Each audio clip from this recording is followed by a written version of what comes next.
What a great way to start my series off with probably the most changed skill in all of RuneScape.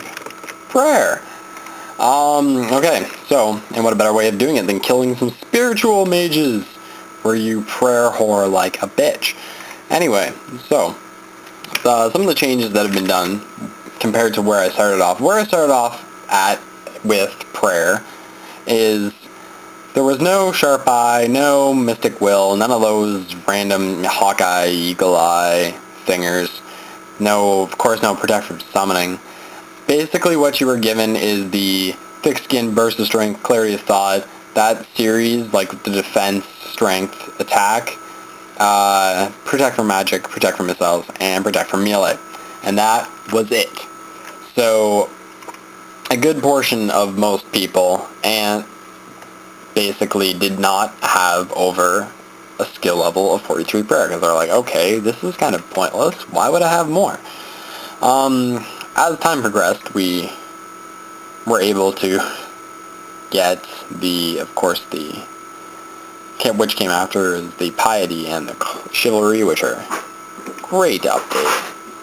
And then eventually came along the Eagle Eye for the range, and the Magic, of course. And let's take a look. Skill guide, blah, blah, blah. And of course these crazy things. Who knows what the heck they are? Those little silly things, you know? Equipment. When I first started, there was just the Inanent. Then you got the Porcelith, which is probably one of the more common ones used now. Most of this stuff, whatever. Most people, I don't know. Spirit Shields, of course. These stoles are quite useful, if I do say so myself. A bunch of other random stuff. Looks like Spirit Shield. Dungeoneering, whatever. Milestones. They didn't have grades when it started, of course. Monastery they did have, which is the prayer guild, basically. And then, of course, Skill Cape, and a bunch of other stuff. Anyway. So, what sort of gear would someone use if they were going to prayer whore? We'll just take a look at this. This is a pretty sick setup. Look at it's a face! It's actually the first time I've seen this update. So this is a 43 plus prayer setup. Blue Cape, which is the Soul Wars Cape. It's plus 12 to prayer bonus, which is, as you can see, like, look at this. It's brutal. I love it. Helm Neats and Odds, or whatever the heck it's called. Zero Norman Stole. Porcelite Halberd, Porcelite Cruce. Oh, why don't they just call it Porcelite Plate Body? Like, come on. Unholy Book. Basically, whatever you want for weapon. This particular video is Abyssal Whip. Barrels, Gloves, D-Boots, and whatever you want for a ring. I choose to use Wealth for most things. Also, Dragon Mace, I'm up to 48 now. Anyway, so, a couple other things that you can be really helpful with prayer that have been basically put into the game. Falador Shield. I only have the 3 at the moment. I know the Elite one just came out. I do not have it yet. Sadly enough, I probably won't have it for a little while at least. Falador Shield 3 has a prayer restore ability, which restores your full prayer points once a day, which is pretty sick if you're camping at something at like Spiritual Mages or something like that. Another thing which I don't have in here because I don't have the Seer's Diary done is the Enchanted Excalibur, which will take your special attack, like it does the special attack, and it will restore your HP and your prayer, which I haven't tried it, but I hear it's pretty sick. So, let's give you a quick demo here. Just a little protection prayer here. Protect from missiles.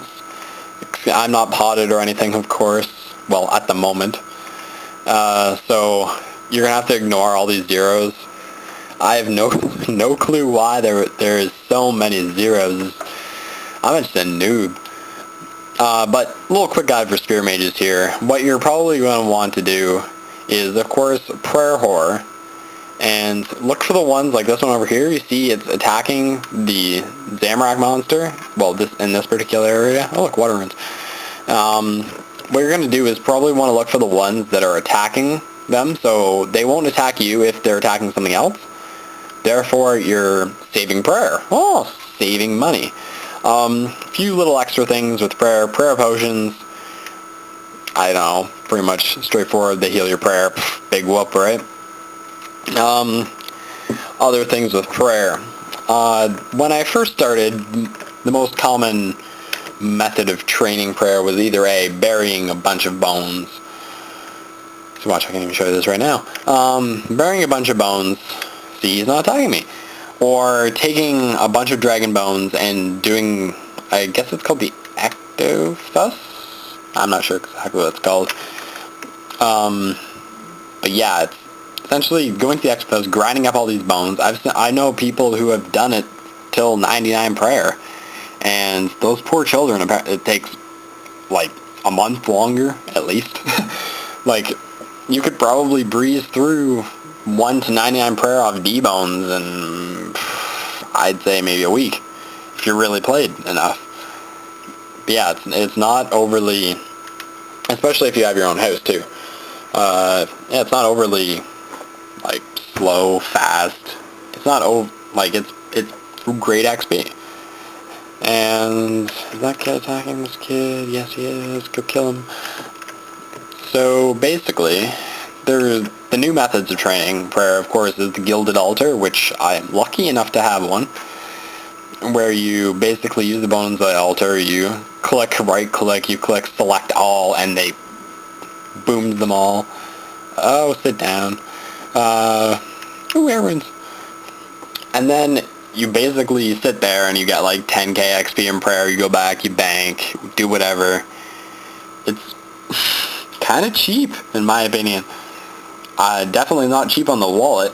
When first started, T-bones were probably floating around on average about 1k a piece. That was pretty much the general cost.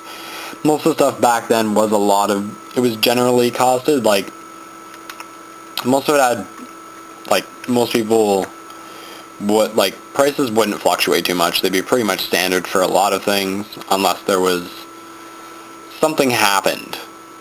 For example, prayer. This is what happened.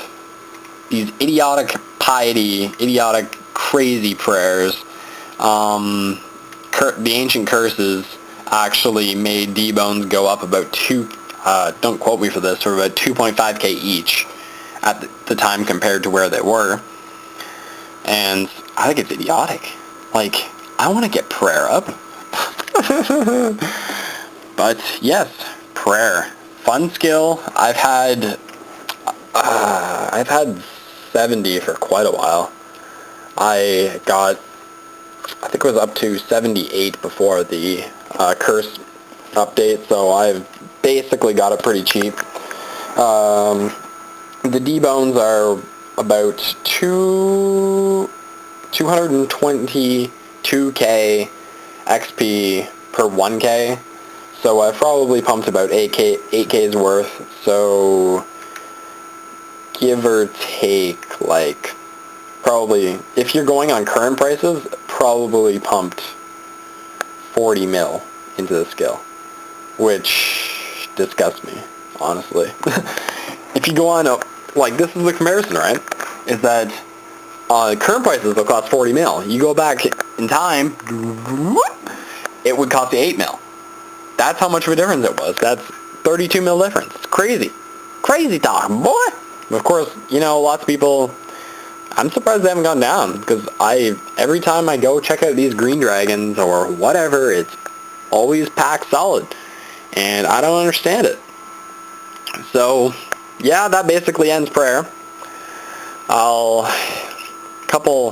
Basically ends prayer. A bunch of these, it shows stats adjustment too. So it'll, too much reading, not reading that.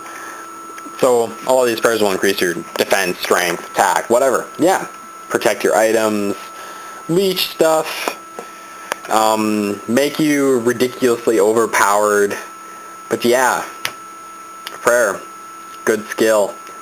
Definitely worth, if you have 40 mil sitting around the bank, hell, if you have enough for 70 prayer, go ahead and spend the money. It's well worth it. Especially for its uses. Like, I could camp here at Spirit Mages. I know I'm not killing any. For, on this amount of prayer pods with my current prayer bonus, I could camp for probably a day. Easy. And who knows? Spirit Mages do a lot of drops for deboots, lots of other stuff. Prayer is a very versatile skill and is very useful. So if you got the cash, I'd say definitely worth it. Go for it. Buy some prayer. It's good stuff. So, that is all for this video. I hope you've enjoyed it. Please comment, rate, subscribe. I kind of took it upon myself to choose prayer just because I was doing Spirit Mages. So, yeah, that's all for now. Talk to you soon. On my soapbox, yelling at the megaphone.